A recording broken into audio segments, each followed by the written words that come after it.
pourquoi l'homme a-t-il besoin de se faire confirmer des choses avant d'entrer en action? Pourquoi faut-il que quelqu'un d'autre lui dise ceci ou cela pour que la lumière de son intelligence devienne évidente, pour qu'il découvre, qu'il sente l'aspect objectif de ce qu'il sait dans le fond de lui-même, mais est incapable de réaliser à la surface de lui-même, donc dans l'action, dans sa vie? Voilà une question intéressante, une question même imposante, parce que nous sommes tous des êtres qui avons besoin d'être confirmés dans ce que nous savons, dans ce que nous pressentons. Et la raison pour laquelle l'homme est ainsi, c'est parce que il ne veut pas faire face à la musique seule sans que quelqu'un d'autre entende le même son. À cause de la crainte de juger son action trop sévère, dans l'espoir de changer cette action pour une autre moins difficile, ce qui lui assurerait une sorte de continuité dans le plaisir, une sorte de continuité dans l'espace astralisé à l'intérieur duquel il vit depuis si longtemps. Donc, l'homme a besoin d'être confirmé parce qu'il craint que si lui agit par lui-même, il agira si fortement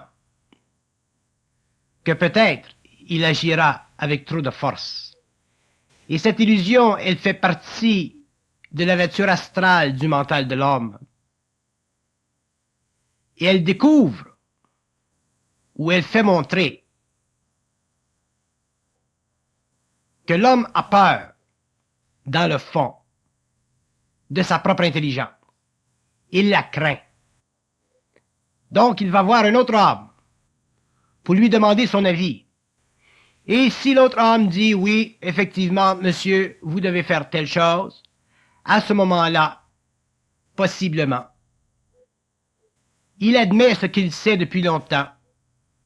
Et forcément, parce que deux têtes valent mieux qu'une, selon lui, il réalise que s'il ne fait pas le mouvement, s'il n'agit pas, comme lui l'a déjà pressenti, comme l'autre l'a confirmé, à ce moment-là, il est réellement dans une situation difficile.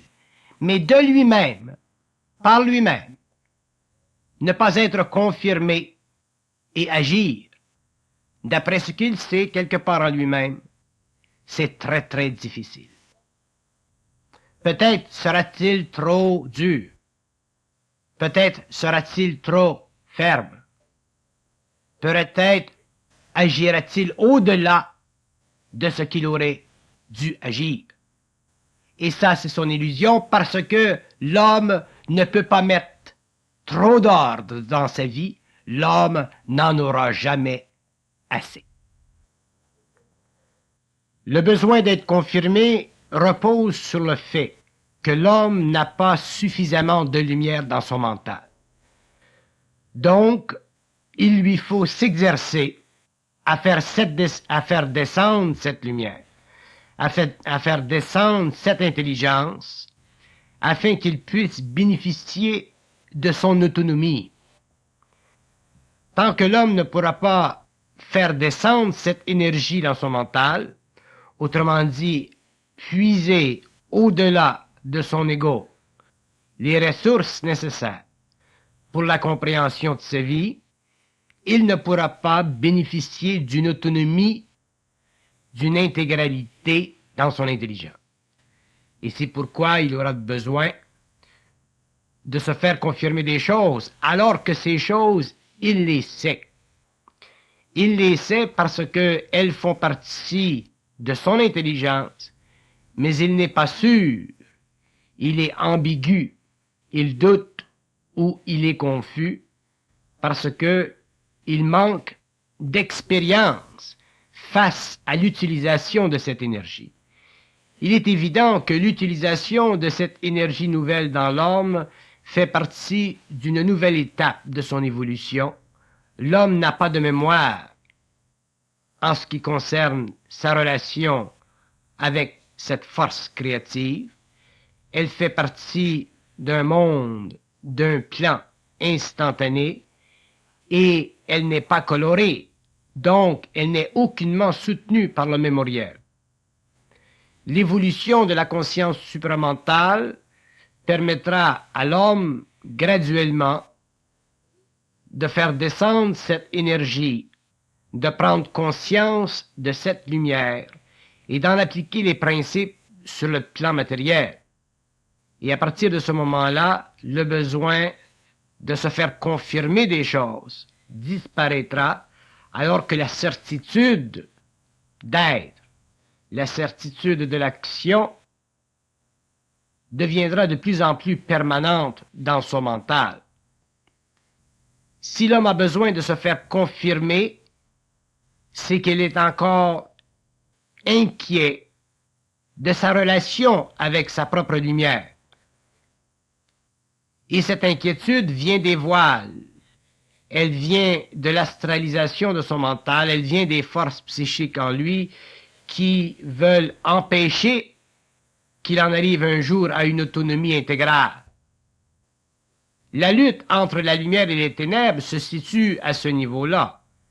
Elle se situe au niveau de l'homme et elle se situe dans le psychisme de l'homme. Les ténèbres tirent d'un côté alors que la lumière veut pénétrer dans l'homme d'une façon totale et d'une façon permanente. Donc, pour que l'homme s'habitue à sa lumière, pour qu'il en arrive à ne plus avoir besoin d'être confirmé, il faut qu'il prenne conscience de ce qu'il sait et il faut qu'il l'applique. Il ne peut pas tergiverser. Si l'homme n'applique pas ce qu'il sait, il perd l'habitude de travailler avec son énergie et c'est là que s'installe la confusion, le doute. C'est là qu'il perd la dynamique créative de son mental et qu'il en arrive éventuellement à ne pas pouvoir s'appuyer à 100% sur sa propre connaissance interne, sur son propre savoir. Si l'homme continue à vivre par rapport à la confirmation, il aura toujours besoin des autres, il aura toujours besoin d'un conseiller, il aura toujours besoin d'un point de vue extérieur à lui-même. Et ce point de vue, bien qu'il soit bon et bien qu'il puisse aider l'homme, n'est pas celui que l'homme a de besoin, parce que l'homme doit vivre sa vie par rapport à lui-même et non pas par rapport à la lumière des autres. Vivre par rapport à son être réel est la chose la plus difficile pour l'homme parce que l'homme est un être de convention. L'homme est un être de culture, il est un être civilisé. Il est un être qui est relié à une mémoire collective ainsi qu'à une mémoire personnelle. Donc, pour vivre de sa propre intelligence, de sa propre lumière, pour en arriver à ne pas avoir à être converti ou confirmé, ceci demande une très grande force intérieure, une très grande capacité de ne pas se laisser astraliser dans le mental. Les forces astrales dans l'homme ne sont pas intéressées à ce qu'il prenne le pouvoir sur le plan matériel à travers sa lumière. Ces forces créeront toujours en lui l'ambiguïté, jusqu'à ce qu'il les ait matées, c'est-à-dire jusqu'à ce qu'il ait suffisamment plongé dans son être réel pour pouvoir éliminer de sa conscience tous ces petits reflets, toutes ces pulsations psycho-égoïques qui font partie du jeu de l'astral et qui crée dans l'homme une souffrance certaine. Avoir besoin d'être confirmé équivaut à avoir besoin d'être supporté par d'autres êtres. Et ceci ne peut être que temporaire, parce que l'homme, éventuellement, doit en arriver à se supporter lui-même, donc à vivre sa vie en fonction de son intelligence intégrale, en fonction de la luminosité de son mental. Sinon, la vie n'a pas de sens réel. Elle n'a pas de qualité fondamentale. Elle n'a pas d'identité. Et l'homme, lui, en est victime et ne peut pas sentir en lui-même le centre de gravité de sa conscience, c'est-à-dire cet aspect de lui-même qui est à la fois juge et à la fois dispensateur. La conscience de soi équivaut à la confiance de soi. Et la confiance de soi repose sur notre habilité de sentir, de mettre le doigt et de ne pas éviter la conscience de soi.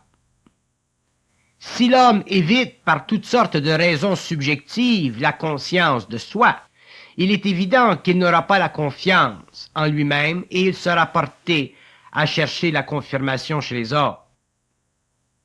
Ceci diminuera son être, le forcera à demeurer emmuré dans sa personnalité et il ne pourra pas goûter de sa personne.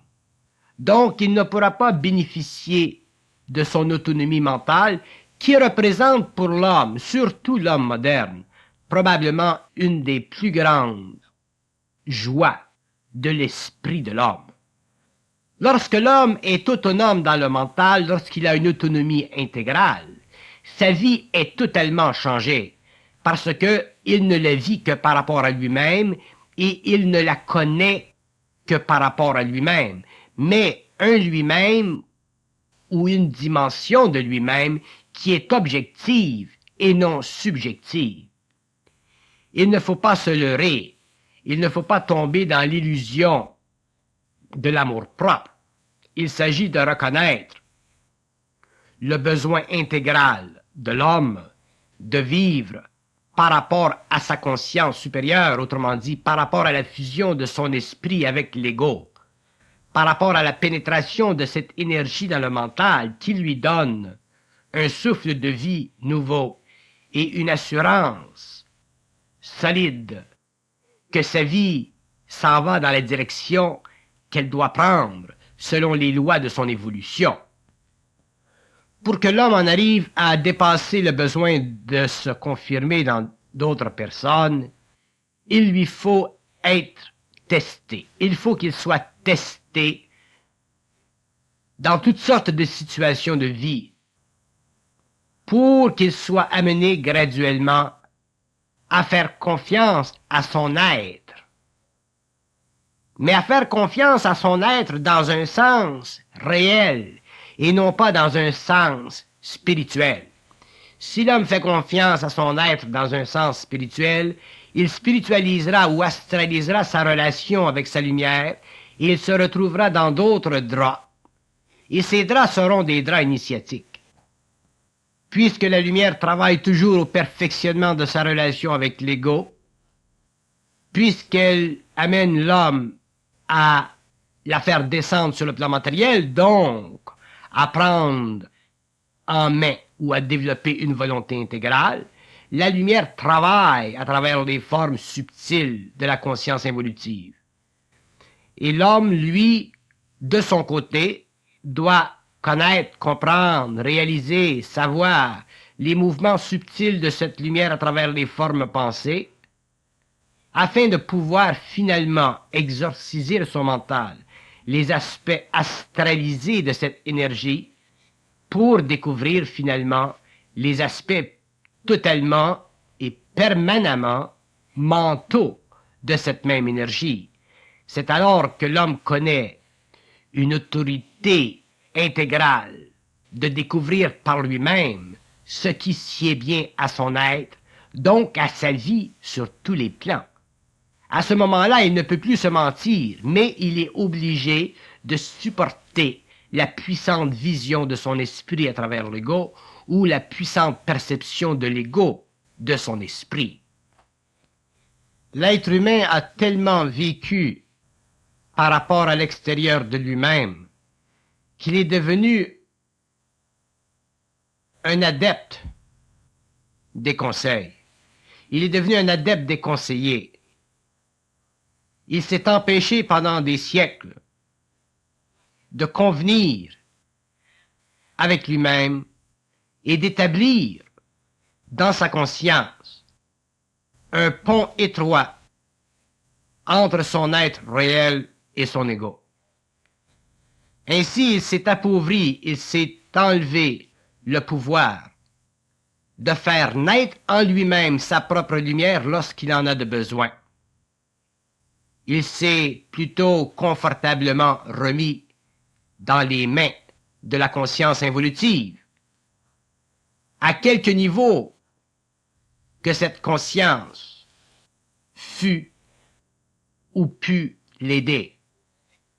Et l'homme nouveau découvrira que l'évolution future de l'humanité fait partie d'une nouvelle convention entre la lumière et l'homme, et que la vie future de l'homme sera organisée, vécue, dans une dynamique qui fait partie de la relation entre la lumière et l'ego, donc de la fusion, de sorte que l'homme nouveau ne pourra plus en appeler au tribunal de la conscience évolutive ou au tribunal de la mémoire ou au tribunal de l'ambiguïté.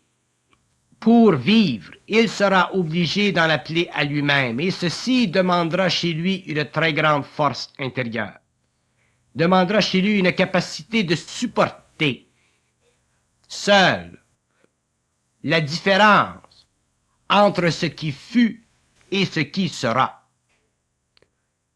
De sorte que il ne pourra plus demain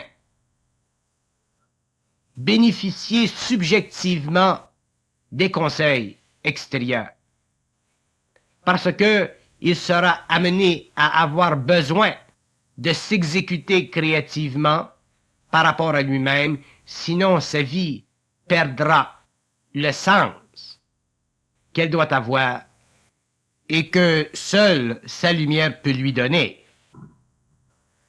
Que l'homme ait besoin de conseils, que l'homme ait besoin d'une vision extérieure à lui-même, c'est normal, parce que les hommes n'ont pas tous le même niveau d'expérience ou d'évolution. Mais que l'homme n'en arrive pas éventuellement à réaliser le besoin de se donner une autonomie, ceci est un manque qui doit être avec le temps ajusté. Le temps n'est pas important, mais le travail dans cette direction doit commencer si l'homme veut vivre et réellement bénéficier de son autonomie. L'autonomie n'est pas simplement un mot. L'autonomie est un état d'esprit extrêmement nouveau pour l'homme, un état d'esprit qui fait partie de sa centricité, de son identité, de la dépersonnalisation psychologique du moi. L'autonomie est effectivement un nouveau rapport entre l'homme et lui-même, et ce rapport sera connu, vécu, expérimenté par l'homme intégral, l'homme nouveau, et il constituera une des plus grandes victoires de la conscience de l'homme sur les forces astrales de l'évolution. L'homme a toujours cru, par le passé, au jugement des juges, alors que l'homme nouveau demain sera lui-même son propre juge. Il sera lui-même sa propre autorité. il définira par lui-même le mouvement de sa vie.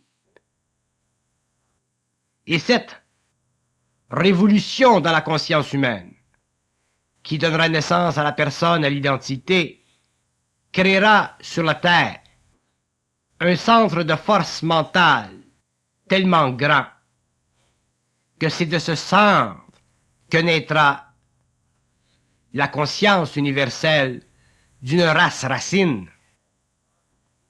Une race racine, une race nouvelle ne peut pas naître d'une race ancienne sur le plan psychique.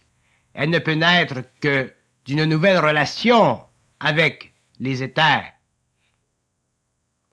Et l'homme nouveau faisant partie de cette race racine sera obligé de développer une nouvelle relation avec l'éther de son mental pour découvrir le point sensible de sa luminosité. Le point sensible de la luminosité de l'homme, c'est ce point dans l'intelligence de son mental qui lui fait savoir, malgré et contre tout, la direction qu'il doit prendre pour s'acheminer. Mais ce point sensible est tellement faible, sa lueur est tellement peu grande, que l'homme a de la difficulté à la saisir, à s'y fixer, parce que constamment, des mouvements d'autres lumières venant de l'astral constituent pour lui un obstacle et retardent la fusion de son être. La fusion viendra à l'homme dans sa capacité de majorer son rapport avec sa propre lumière. C'est ça la fusion. Et si l'homme a constamment besoin d'être confirmé par les autres, il ne pourra pas prendre les avantages de cette fusion. Il ne pourra pas prendre les avantages de cette expérience dans le développement de son autonomie. Donc, il restera toujours un peu derrière lui-même, toujours à la recherche d'une sécurité extérieure, toujours à la recherche d'un point de référence qui peut être bien, mais qui ne sera pas le sien. La vie de l'homme conscient n'est pas une copie idéalisée de l'homme inconscient. Il n'y a rien dans la vie de l'homme inconscient qui puisse se superimposer sur la conscience de la vie future, puisque les deux modes de vie coïncident avec des temps diamétralement opposés. Une vie coïncide avec l'astralisation de la conscience humaine, l'involution, alors que l'autre coïncide avec la fusion de l'homme, la descente de la lumière dans la matière, donc l'évolution. Un être conscient peut nous faire bénéficier de sa vision d'un certain ordre, mais seul l'homme, dans sa conscience intégrale, peut se créer cet ordre. Et la différence entre la perception d'un ordre vu d'une personne évoluée, qui nous aide à nous comprendre, et la perception de l'ordre créativement manifesté par la lumière de l'individu qui possède une conscience intégrale et une autonomie mentale, peut être très, très différent. Dans ce sens que l'homme qui n'a plus besoin de se confirmer ou de se faire confirmer quoi que ce soit, apprend à réaliser les subtilités de son esprit. Et c'est à travers les subtilités de son esprit qu'il découvre les manœuvres créatives de sa propre lumière, manœuvres qui lui donnent accès à sa personne, à son identité, à son mode de vie créative, faisant partie de sa fusion et que lui seul, dans sa fusion, peut parfaitement comprendre et parfaitement exécuter. Sans autonomie, l'homme ne pourra jamais comprendre la subtilité de sa propre lumière. Il ne pourra jamais comprendre jusqu'à quel point cette lumière, en relation avec son ego, le prédestine à un mode d'expérience qui lui va parfaitement bien, et jamais une autre personne, malgré tout son savoir, malgré toute sa conscience, malgré toute sa facilité de conseiller, ne pourra lui donner, lui faire voir, lui faire sentir les subtilités même de sa lumière à travers l'évolution de l'ego. Parce qu'il existe dans la fusion de tout être un secret entre la lumière et l'ego. Il existe des dimensions, des aspects de la vie de tout homme intégral qui font partie de son centre intérieur, qui font partie de sa puissance créative intérieure. Et cet aspect de l'homme ne peut pas être transféré à un autre. Donc, l'homme a besoin, quelque part au cours de sa vie, de se réaliser dans son autonomie afin de pouvoir parfaitement prendre en main la vie qu'il doit créer au lieu de subir la vie qui fut établie pour lui par programmation. L'homme intégral, l'homme qui n'a pas besoin d'être confirmé quoi que ce soit, prend sa vie en main et lui seul en est le juge et l'exécuteur. C'est pourquoi c'est extrêmement important de passer d'un niveau d'expérience où l'on est simplement réceptif à un autre niveau d'expérience où l'on devient émetteur créatif. Avoir besoin de se faire confirmer quoi que ce soit est équivalent à ne pas pouvoir soi-même s'admettre. Et si l'homme ne peut pas s'admettre, autrement dit, s'il ne peut pas se révéler à lui-même, comment voulez-vous qu'il puisse s'exécuter créativement? Comment voulez-vous qu'il puisse transposer ce qui est à l'intérieur vers l'extérieur? Donc, sa vie est appelée à demeurer fade, circulaire, mécanique, solitaire, toujours ombragée, jamais dans le plein soleil de sa propre réalité. C'est pourquoi d'ailleurs la vie de l'homme, surtout de l'homme moderne, devient de plus en plus difficile parce que les forces extérieures deviennent de plus en plus fortes, de plus en plus astralisées, et lui, au lieu de grandir au-delà de ses contraintes, se voit de plus en plus renfloué à l'intérieur d'elle, et vient le moment au cours de l'évolution, surtout de la période moderne, où l'homme devient simplement un petit aspect bouleversé par une multitude d'aspects qu'on appelle la conscience collective, avec tous ses aspects mécaniques, mémoriels, ainsi de suite. Donc l'autonomie dans le mental est essentielle, et l'homme n'y arrivera pas instantanément, parce que l'homme ne connaît pas la fusion instantanée. Donc il y arrivera graduellement, en prenant conscience chaque fois qu'il a besoin de se faire confirmer quelque chose, que déjà il sait ce quelque chose et qu'il doit l'exécuter afin de pouvoir parvenir à une autre échelle de sa conscience mentale, afin de pouvoir finalement parvenir à cet état d'esprit pur où l'authenticité de l'homme, l'intégralité de la conscience et l'ambiance totalement psychique de son être recouvre son ego et donne à ce dernier la puissance exécutrice dans sa vie. L'homme doit s'exécuter et non pas simplement réfléchir à une façon de s'exécuter. Il doit s'exécuter. Et pour s'exécuter, il a besoin de la volonté parce que c'est elle qui déchire l'astral et fait plonger dans la matière les forces de sa propre lumière. Sans authenticité, l'homme ne peut pas découvrir la dimension de son réel et l'infinité de son mental. Et sans autorité personnelle, sans capacité intégrale de se supporter ou de supporter lui-même sa propre énergie, il ne peut pas découvrir l'authenticité parce que cette dernière se cache au-delà de l'astral. Elle se cache dans la lumière. Elle fait partie de la lumière. Il ne se montre à l'homme que lorsque ce dernier a réussi à franchir le cap de sa propre limitation, le cap de sa propre insécurité.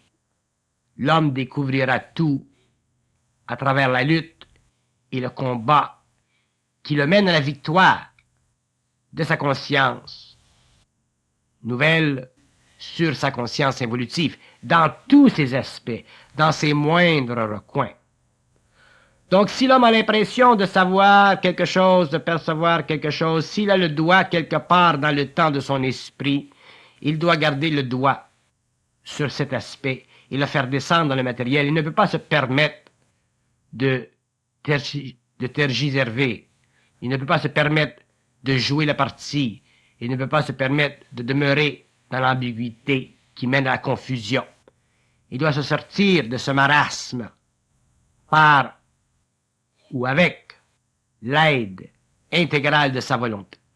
Les êtres autour de lui qui peuvent l'aider font partie de son expérience, font partie de son acheminement, font partie de son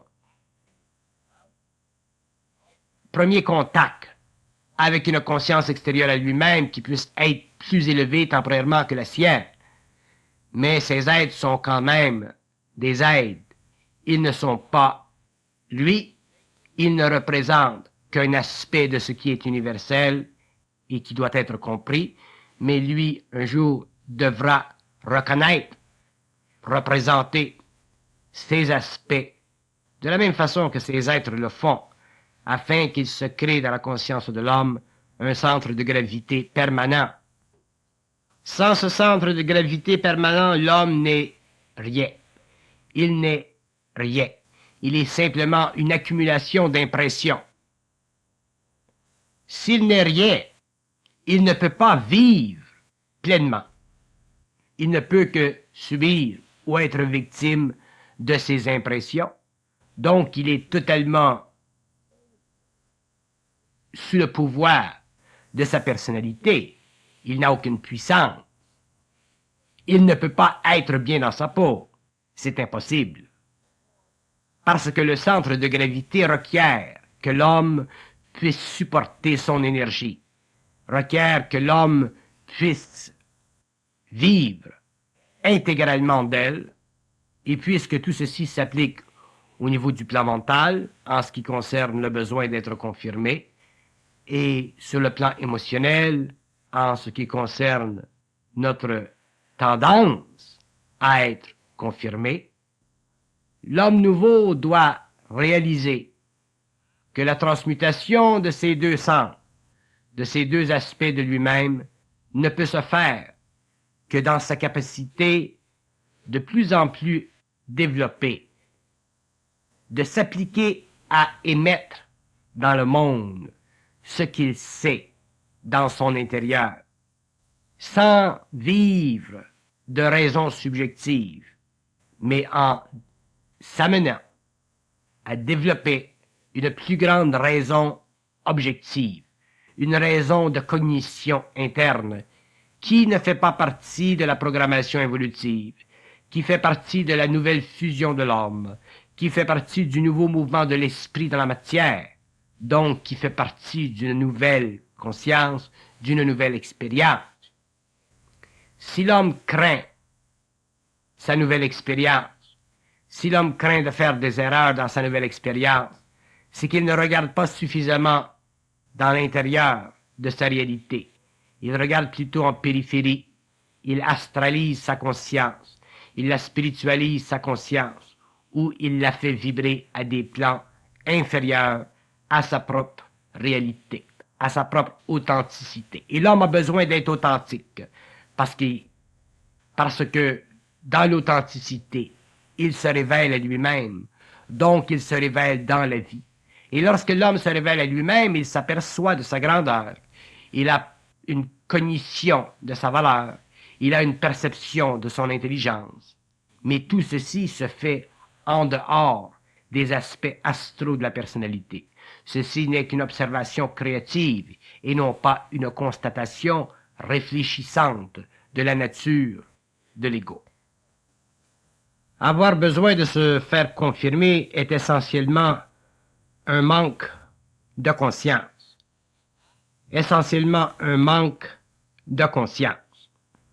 Donc, s'il y a manque de conscience chez l'homme, il faut que cette conscience grandisse.